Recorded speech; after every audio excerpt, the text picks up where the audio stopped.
And I'm Lizzie, and we're the Photo Sisters. Today we have a beginner's video for you, an introduction to the Canon Speedlights. Flash in your face. Anyways, so I'm just gonna say it's that really fun to click them. Don't break it. Don't break baby. it. It's a baby of mine. break it. Anyways, so I'm just gonna say first off that I'm not a Speedlight user. I rarely use my Speedlight, so I'm probably not the most accurate source of information you can find, but hopefully I'll just kind of make it easy for you so that if you don't know anything about Speedlights, maybe you'll know a little bit more now, kind of in eased up terms. So this is the Speedlight that I use. I have two of them. We'll have a second video about off-camera flash because that's a novel of a story that I can tell you, so check back, and whenever we have those up for you, we will link to them below, coming soon for now. But so I'm just going to show you my one Speedlight that I have. This is a Canon 580EX2, and honestly, you can use any kind of Speedlight. There are so many companies that make Speedlights, and I think that there's some really great options outside of Canon. It's just that when I was doing my research a few years ago, this is just what seemed to be best for me at the time, but certainly don't think that you need to stick to the name brand because there are some companies that make phenomenal Speedlights and some, yeah, so just kind of research and see what's compatible with your camera. So obviously this is the Speedlight that I have. Very, very simple. And it attaches to the hot shoe of your camera very simply. So just make sure that you purchase a Speedlight that's compatible with your camera, as I mentioned. For most of the instances that I use this, which is only for indoor family portraits and wedding receptions that are inside, I don't ever use my Speedlight outside of that, but just personal choice.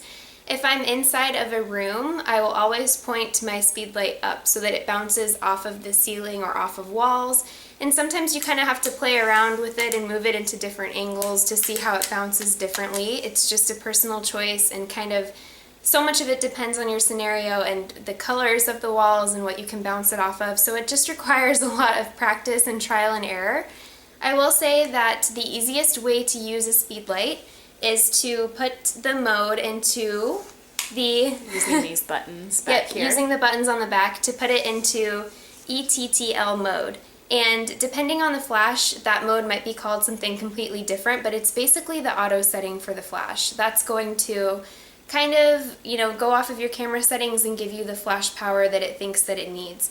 But if you want to make things a little more interesting and take the flash power into your own control, maybe provide more light or less light from the flash, then you can also change the mode by clicking the mode button or following the instructions from your Speedlight to change the power settings. And right now my power is on 1/32, which means it's not giving out much flash power.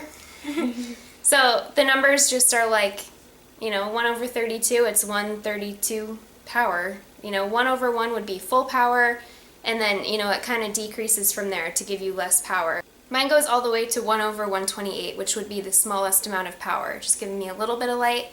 And then you can increase the power of the flash to 164, 132, 116, 1/8, 1/2, and then all the way to 1. So it's just, you have to kind of play with it and see what power you need, because for me it always depends on the setting that I'm doing and all lighting factors and ambient light factors.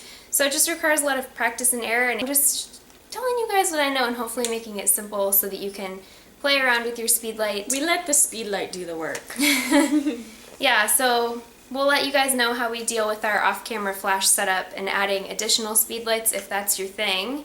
So, and this would be shoving flash right in somebody's face, which you might want. So yeah, you can just play with this, play with the power settings. If you want it to do the auto work, put it into auto mode. On the Canon flash, it's called ETTL. And yeah, so pretty simple, but again, just play around with it and see how it works for you. Thank you for watching. Bye.